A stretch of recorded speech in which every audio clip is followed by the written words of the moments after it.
Today we have Diana Saeed, the Chief Executive Officer of the Australian Muslim Women's Centre for Human Rights.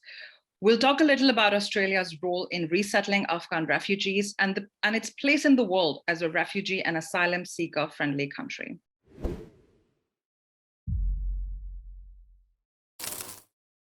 So, Diana, presently Australia is offering 13,750 humanitarian visas each year.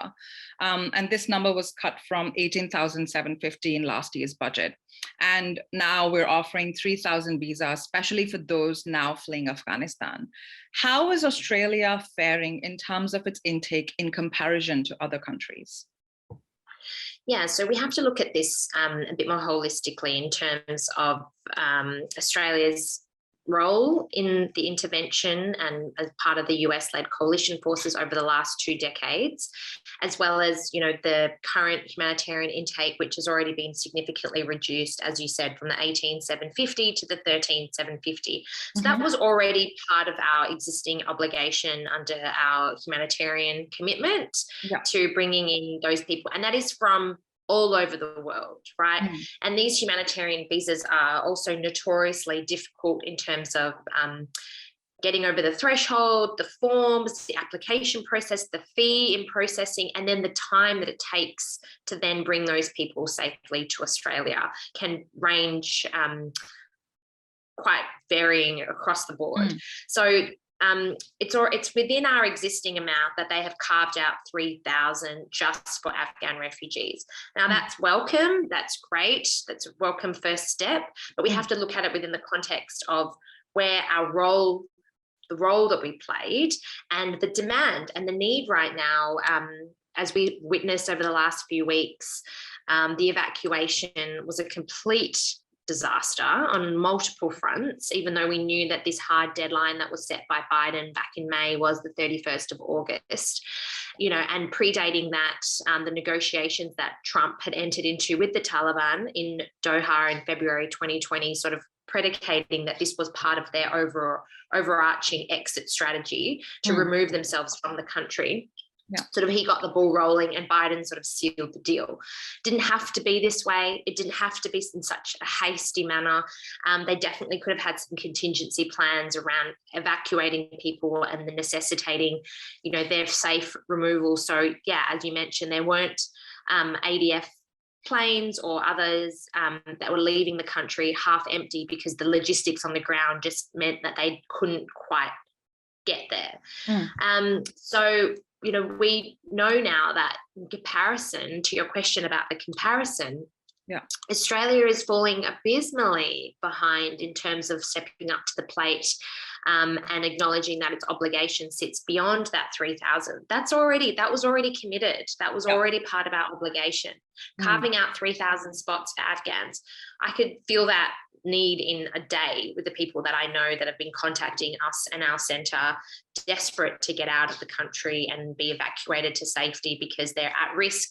They're women, they're people who have been vocal, they're journalists, they're LGBTQI Afghans. There's a lot in that category that could easily satisfy that 3,000. So we know that that is just not enough. So, looking at the UK and their 20,000, the US and their 30,000, Canada and its 20,000, we've seen even Kosovo, a tiny nation in the Baltic region, taking 10,000. We are so behind in committing, and the pressure is mounting from communities through our campaign and our online advocacy to commit an additional 20,000 specifically for Afghans, and it would be a once-off. We've done it before with the Syrians in 2015 under Abbott. We've done it before, even with the Kosovos as well. We have precedents with the Chinese and the Vietnamese. And so, we're not saying that the processes and the integrity of the security checks should be circumvented. We want all of that to occur. We want to make sure that those who are most at risk are vetted and brought here to safety. It just that commitment needs to be made. And the moment really is eluding us if we don't step up. And the government and the Prime Minister is talking about floors and ceilings and all of this, but what does that actually mean in terms of numbers and people's lives that we will bring to safety? Because there's been more questions and answers as of late. Yeah. And as an Afghan woman yourself, you're part of the Afghan-Australian diaspora. What are some of the conversations that the Afghan community is having in Australia? What are some of their demands from the government, and how do we get there? Yeah, so, I'm part of the diaspora community, but there's not one single narrative Of and course. experience from the Afghan community. So I can only really speak on my own personal experience. And, my family were, part of the, sort of, you could say, like, part of that initial wave of migrants that fled after the former USSR invaded in 1979, the early 80s, with a lot of that, a lot of people who could leave did. And so we came here as refugees. And so we've, established ourselves, we speak the language, we understand that we live in a settler colony, we understand that the White Australia policy, we understand the politics of the land, we understand the politicking, the really harmful narratives around refugees that are deeply racist tropes, how, embedded Islamophobia is in this country. So we are a generation that will speak out against our own oppression, and seeking solidarity and allyship from First Nations groups and other people of colour and other sorts of groups like the Palestinians and others who have systematically been silenced, our advocacy been sidelined, our voices not centred, people speaking over, down and for us rather than with us and alongside us. So I think building those capabilities within the Afghan diaspora is definitely, we've got a long way to go still. People are hesitant in the community to speak out too vocally because they're here on temporary protection visas. They don't want to compromise their status. They don't want to compromise their family reunification processes that are pending. There's a lot of internalized sort of model migrant being grateful for having safety here. And I'm not saying that I'm not grateful that so-called Australia has given us sanctity and safety and security. But it's because I want this country to be better and do better and to acknowledge the role that we played in the intervention, not to mention, we can't forget in all of this, there was a 800-page, heavily redacted report that came out in November 2020 outlining the allegations of war crimes committed by the Australian Defence Force in Afghanistan over the last 2 decades.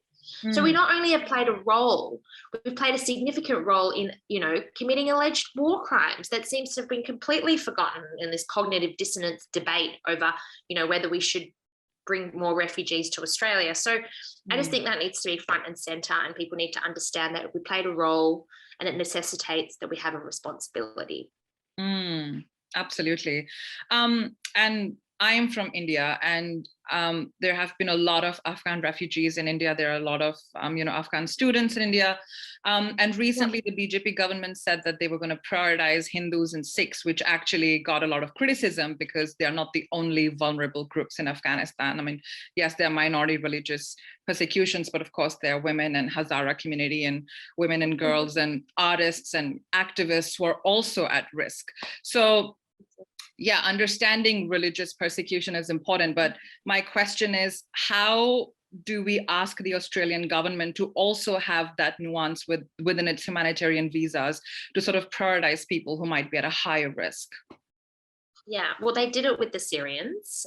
Within the caveat, under that policy decision, they said 12,000, those who are of minority groups and most at risk. So through their processing, they can actually carve out criteria and have a sort of somewhat of a vetting process created within that system. So it's not unprecedented that they could do that. And, we can put forward our concerns about that. But I do feel like every country has its own lens on who they believe are most at risk. And obviously I can't speak on what the Indian government is doing, but obviously that suits its own narrative around trying to create a Hindustan and trying to assert its own, Hindu supremacy under the Hindutva party. I'm terribly, that's okay. Actually, doesn't matter. So go on. It's because I'm such a human rights lawyer that I follow all of the situations across the globe I see a lot of those populist presidents coming into power, whether it's Modi, whether it's Bolsonaro in Brazil, whether it's Duterte in the Philippines, whether it was Trump in the US. I follow it nationwide because these populist rhetoric seems to have a deeply resonant ability to mobilize people around their messaging. And from a campaigner's perspective, I'm curious as to how they're able to build these movements, because we are trying to build movements for progress, for change, for centering the most marginalized, and they're able to do it and undo all of our good work in those spaces. But I understand people will prioritize those at-risk communities that suit their own narrative. And we know that governments in the West love to apply a sort of white liberal feminist lens to Afghan women, that we need them to come in and liberate us, where we know that we've been at the forefront of movements for change for centuries. And if you've ever met an Afghan woman, we don't need you to save us. We actually need you to get out of the way, because we have so much agency and can self-determine our own lives. So I think those narratives really need to shift. And we need to be part of that dialogue and really reclaiming spaces, taking up spaces, demanding more from our governments and speaking truth to power. Because to be honest, I just find that some of these narratives are just so old and tired. And I just don't want it to shift very quickly to like this sympathy that we've garnered, to going from sympathy to becoming about security. And we very, very much do that in Australia, that it becomes then about our national security and etc. So you're absolutely right. And it's not just a white savior complex. In India, it's a Hindu savior complex, which is a whole new level where, even with refugees, they want to look at religion, which is, beyond me. But lastly, but it's not untrue. Like the Sikhs, the Jewish, the Buddhists, the others were, specifically targeted in Afghanistan, and it's not unfounded, that risk of persecution. Oh yeah, absolutely. I mean, I think everyone agrees that they are more vulnerable and at high risk. And I think this could also mark the end of Sikhism in Afghanistan, which is as old as the religion itself. So, and it hits home because I am Sikh. So the only I think problem here is that when a country as Islamophobic as India does it, then there's a different lens. And a country like India, which passed the Citizenship Amendment Bill in the late 2020, which actually meant that Muslim refugees were not welcome. So when they kind of make a parallel with Afghan refugees, then you've got to sort of look at them and have their right motive. It's a pick and choose your narrative sort of situation, rather than being values driven, and the integrity of the entire process is undermined. Absolutely. I see right through it. Unfortunately, a lot of other people don't apply that critical lens. And I think that's where we get into problems, where even in Australia, it's, the lack of criticality really astounds me. But I think people are just so desperate for their families to come to safety that they're not actually critiquing the government. And I speak from a place of privilege, and I want to acknowledge that as well. Like, my family came out in the 80s. If I had my parents and my siblings and my children and my partners and my partner in Afghanistan right now, I would not have the capability or the capacity to be doing any media or any campaigning, because I'd just be a wreck trying to find a way for my family. So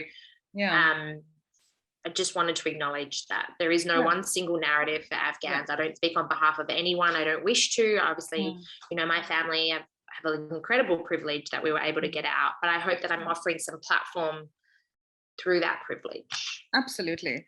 And lastly, Diana, we've spoken about the governments beyond Australia as well. But I think I want to come back and ask you about people, people who actually want to make change, and people who are interested in activism, and especially non-Afghan people. How can they be a part of this movement, and how can they raise their voice? Because I think in the last 2 weeks, there was a lot of desperation to speak, but many, many less channels to actually channelize that change. So what would your feedback be? Because I feel like I don't want it to be just a trend where people forget about it after a month. So how do we make long-term change with people? Yeah, and I want to acknowledge as well that a lot of people are going through it in Australia right now, like with lockdowns here in Melbourne being extended. In Sydney, people are going through it. There's like so much noise right now about the vaccines and these polarizing debates, and you know, people are coming to the end of their patience and tether, working from home and homeschooling, and being removed from traveling overseas to be with families. Like, people are already carrying a lot in terms of a mental load. So I just want to acknowledge that, you know, that's definitely something that I don't want to criticize or chastise anyone for, because everyone's carrying a lot right now. However, it is incumbent on all of us in terms of the moral imperative to act, and the collective humanity of us as a nation, and that this time in history, we are actually going through a moment. And if we don't mobilize, we know that the window of opportunity will very quickly close, and Afghanistan and what's happening in the country will become, you know, third or fourth down in the news cycle. Whereas now it's actually every day it's making headlines. And I hate that we're always making headlines for the things that are wrong with our country. Like, I'd love one day to be able to celebrate the joys of Afghan culture. You know, I'd love to do these interviews where I'm like actually talking about poetry and the landscape, and, you know, the latest hike I did in the Hindu Kush. But I think you can sign, and people might not think that this is effective, but actually it really is. When you sign a petition on our change.org page, when you tweet, when you share socials, where you actually center the voices of Afghans here in the diaspora, follow those who are quite prominent in community on Twitter, you know, all of that actually builds collective change. Sending letters to your local MP if you're at home in lockdown, actually following up with a phone call to your local member. All of that builds a groundswell of people from a broad-based approach, where people actually want the government to act and bring those refugees to Australia. We've done it before, and there's no reason why we can't do it again. Perfect. Thank you so much, Diana. Thank you so much for your time and speaking with me. Dilpreet, I appreciate the platform. Thank you. Of course. Thank you. Have a good day.